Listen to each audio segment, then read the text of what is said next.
Hello, j'espère que vous allez bien, c'est Julien. Donc aujourd'hui on se retrouve, comme je vous l'ai dit dans la vidéo précédente, pour la révision du moteur de la Golf. Donc là elle est toute démontée, l'aile, la façade avant, etc.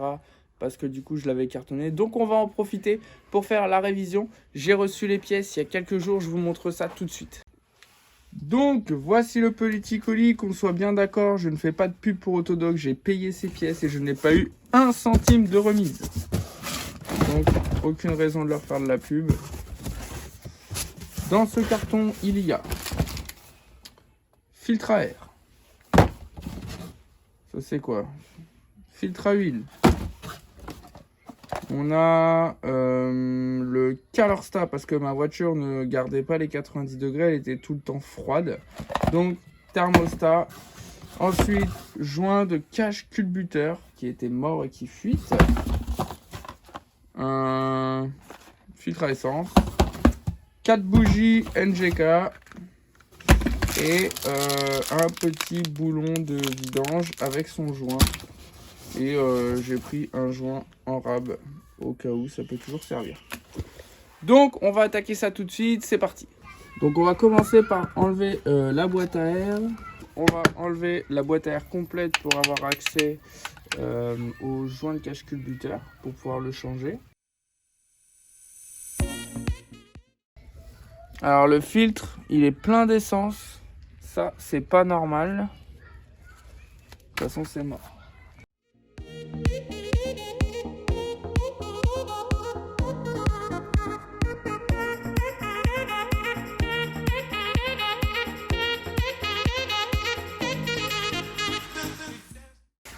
Bon, ça voulait pas se démonter, j'enlève le bloc. On va pas se péter les couilles 15 jours avec ça de merde. Ok, ensuite.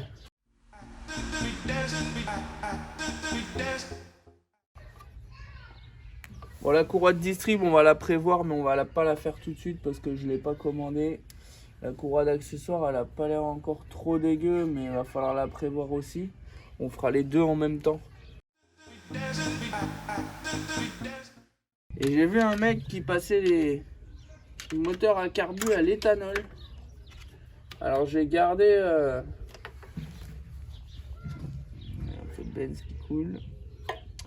J'ai gardé son réglage de gicleur. En fait, il change le gicleur principal, le gicleur de ralenti. Il met un AFR pour contrôler. Et du coup, il passe à l'éthanol. Et ça a l'air de plutôt bien marcher. Ça pourrait être intéressant d'essayer en tout cas. J'ai envie de vous dire, si on flingue le moteur, c'est pas très grave. Bon, j'ai fini par réussir à enlever ce cache culbuteur. Je vous cache pas que j'ai galéré grave. J'ai démonté des trucs qu'il fallait pas démonter. Du coup, je me retrouve avec un carbu qui merde. Et au moins, on peut voir que l'arbre à cam, pardon, est en bon état. Donc, c'est déjà une bonne chose. On va changer ce joint. Heureusement que c'est le bon que j'ai commandé. Et puis voilà, ensuite on remonte. Donc en fait, il suffisait juste d'enlever la boîte à air, les 3 vis, puis de bouger ça. Moi, j'ai été démonter ça, puis ça, parce que je voulais séparer ça. J'arrivais pas à trouver d'où on démontait ce putain de carbu, alors que les 3 vis étaient devant mon pif depuis tout à l'heure. Mais bon, c'est pas grave. J'ai envie de vous dire, c'est en faisant des erreurs qu'on apprend.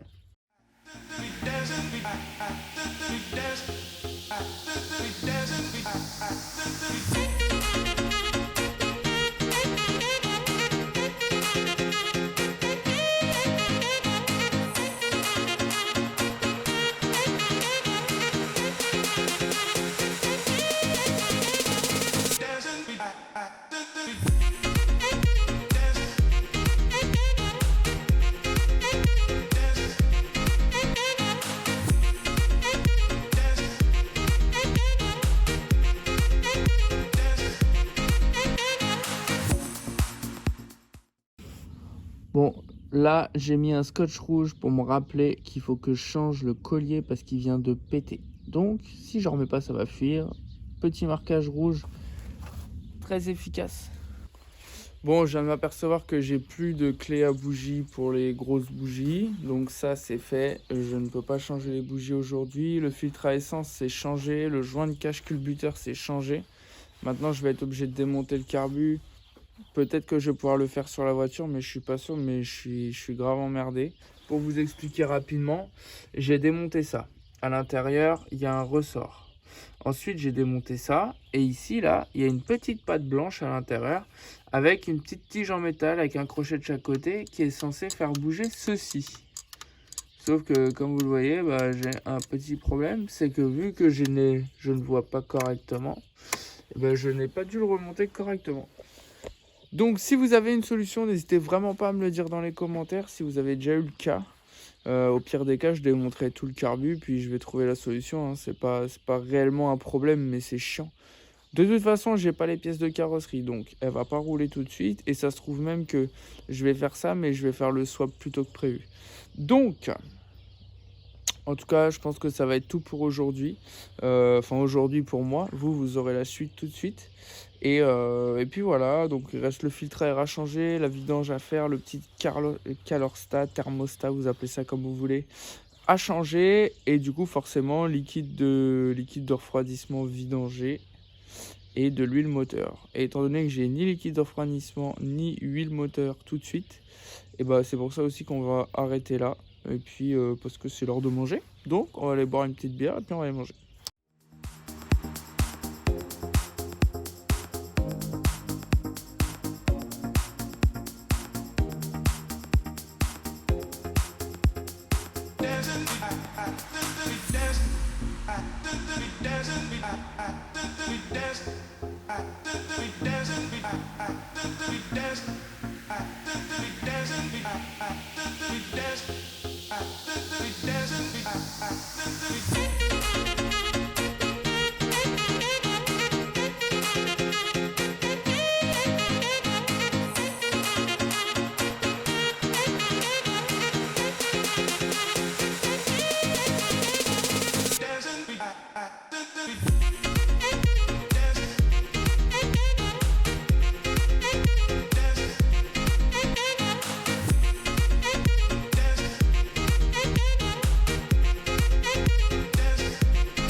Bonne nouvelle, j'ai réussi à réparer le carbu, enfin je crois. En même temps, c'était quelque chose que j'avais démonté alors que j'avais pas besoin de le démonter. Ça m'a juste rajouté des problèmes.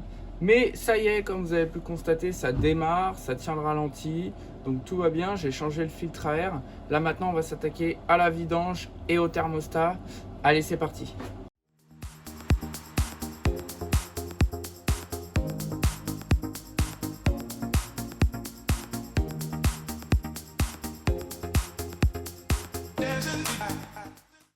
À ce moment-là, je me suis permis, et c'est rare de ma part, de mettre un bouchon neuf avec un joint neuf. Par contre, le bouchon a l'air hyper cheap par rapport à celui d'origine.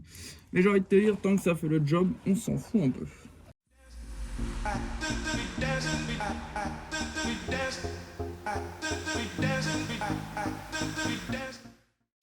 Donc je vais vous donner une petite solution. Normalement, le filtre à huile, ça serre à la main. Là, vous pouvez le voir. Je pense pas que... Ah si, je vais pouvoir le desserrer. Si jamais vous n'arrivez pas à le desserrer parce qu'il a été serré trop fort, vous plantez un tournevis dedans et ensuite vous tournez. Mais là, il n'a pas été serré trop fort, donc c'est très bien. Je peux le desserrer à la main. C'est que c'est pas un guignol qui l'a fait. Parce que souvent, on voit les filtres serrés à la race. Et c'est la merde. Et là, je vais m'en foutre plein les doigts. Une fois que ceci est fait, moi, je mets un petit coup de nettoyant frein. Et je vais installer un filtre tout neuf qui a l'air bien pourri, mais bon, il est noir. Bon, c'est le premier prix Redex. Ça a l'air de la grosse merde. J'ai envie de vous dire pour ce que ça fait. Ce que je vais faire, c'est que je vais le remplir d'huile avant de le mettre, histoire de pas avoir beaucoup à faire quand je vais refaire le niveau après avoir démarré. Donc voilà, je l'ai rempli à peu près aux 3/4. Là, je vais prendre mon doigt avec de l'huile. Je vais en mettre sur le joint, histoire que ça fasse une bonne étanchéité. Et ensuite, eh bien, on vient le remettre en place. Donc, faut pas le remplir à fond parce que sinon, quand vous allez le mettre, vu que c'est penché, vous allez vous en mettre plein les doigts. Donc là, je viens serrer à la main.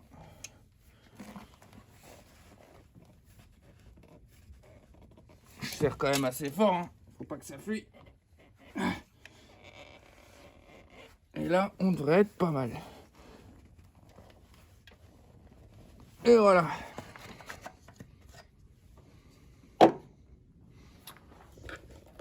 Donc le constructeur préconise 4 litres d'huile avec le filtre à huile, 3 litres et demi sans le filtre à huile. Donc forcément, on va pas mettre 4 litres là dans le moteur, on va mettre plus dans les... Ouais, un peu plus de 3 litres et demi, quasiment 4 litres. Après, on verra. Et d'ailleurs, je voulais vous parler de ça. J'ai acheté de l'huile Leclerc. Bon, clairement, on s'en fout que ce soit de la Leclerc, hein. C'est un 1,6 litre, c'est des moteurs increvables. Je vais pas me faire chier à mettre 40 balles dans 5 litres d'huile. Là, on est à, je crois, 22 balles. Et il y a marqué Peugeot Citroën sur le bidon. Ok, vous avez exactement le même bidon en 5,30, donc même viscosité. Pour diesel essence aussi. Pour Volkswagen. Alors, qu'est-ce que ça change? J'en ai strictement aucune idée. Mais par contre, c'est 8 € plus cher pour la même quantité. Donc, on va mettre de l'huile Peugeot, hein, on s'en fout un petit peu. Je pense que de l'huile, c'est de l'huile à partir du moment que... moi, je sais que je mets que de la 530 dans tous mes véhicules. On va essayer de pas en foutre partout, ce serait bien. Oh là! Une bonne chose de faite. Il restera juste, je vais le faire tout de suite, à faire le Calorsta et du coup changer le liquide de refroidissement. Et puis bah on sera bon pour la révision. Il restera la distrib à faire, mais ça on verra un petit peu plus tard.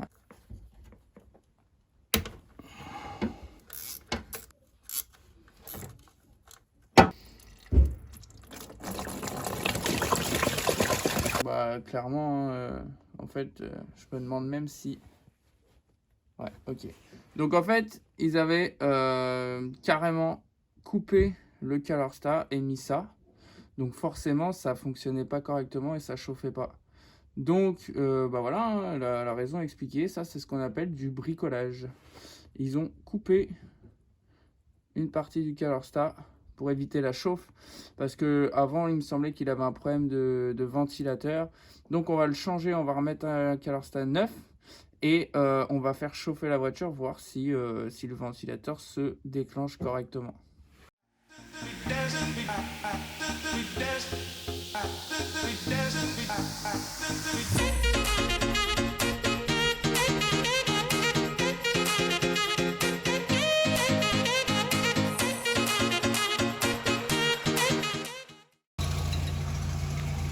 J'étais en train de faire chauffer la voiture, donc actuellement, et je trouvais que ça fumait beaucoup quand même. Alors je me suis dit, bon, j'ai mis de l'huile un peu à côté, j'ai mis un peu de gras à côté, et forcément quand ça chauffe, ça fume. Mais là, je pense que le problème, il est ailleurs.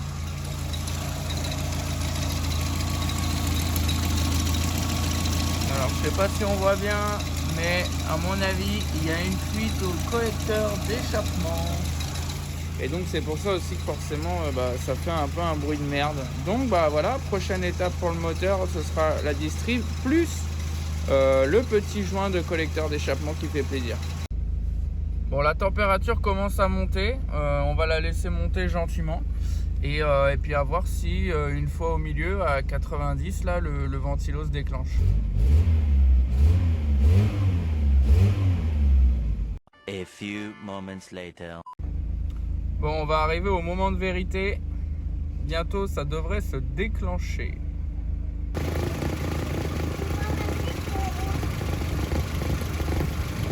Impeccable, on est bien. Donc la voiture 90 degrés, le ventilo se déclenche, donc tout va bien. On va attendre un petit peu, être sûr qu'elle ne monte pas plus. Et ensuite, on va refaire le niveau. Et puis, bah voilà, problème réglé. Problème réglé, ça fait trop plaisir. Un de moins. Donc maintenant j'ai toujours cette fuite d'échappement qui va nous faire chier. En tout cas c'est tout pour cette vidéo. Merci beaucoup d'avoir regardé. Je vous invite à vous abonner, à activer la cloche des notifications pour être tenu informé de toutes les nouvelles vidéos qui sortent. Lâchez un petit pouce bleu, ça fait toujours plaisir. N'hésitez vraiment pas à laisser un commentaire si vous avez des questions, si vous avez des idées pour les modifications à venir. Donc Vraiment le but c'est que l'espace commentaire soit un petit peu un espace communautaire et que tout le monde puisse échanger ensemble. Et puis voilà, je vais juste vous spoiler sur ce qui va arriver par la suite, sur les premiers vrais modifs qu'on va faire sur la voiture. Donc j'ai été récupérer hier un train avant de Golf 2 GTI 16S et un train arrière pareil, même de la même voiture. Comme ça on va pouvoir avoir les disques à l'arrière et les plus gros disques à l'avant. Donc là il me manque juste à trouver des étriers, changer les disques parce qu'ils font la gueule. Donc 10 plaquettes neuves, on va peindre les étriers aussi. Et du coup ça va me permettre d'avoir la direction assistée que je n'avais pas. Ensuite l'avantage sur le GTI, c'est comme ça qu'on le reconnaît, c'est qu'il a une barre de renfort à l'intérieur, une barre stabilisatrice à l'intérieur. Donc voilà, là le train avant est complet avec les berceaux, etc. Donc ça c'est plutôt cool. Et donc voilà, ce sera une des prochaines modifs à faire. Mais avant, je m'occupe vraiment de la carrosserie. Je vous dis à bientôt sur une nouvelle vidéo, donc dans 2 semaines. Et puis let's go vous abonner l'équipe. Plus on est nombreux, plus vite le projet avancera. Et plus vite ça me donnera envie d'investir justement dans ce projet. Allez, ciao ciao.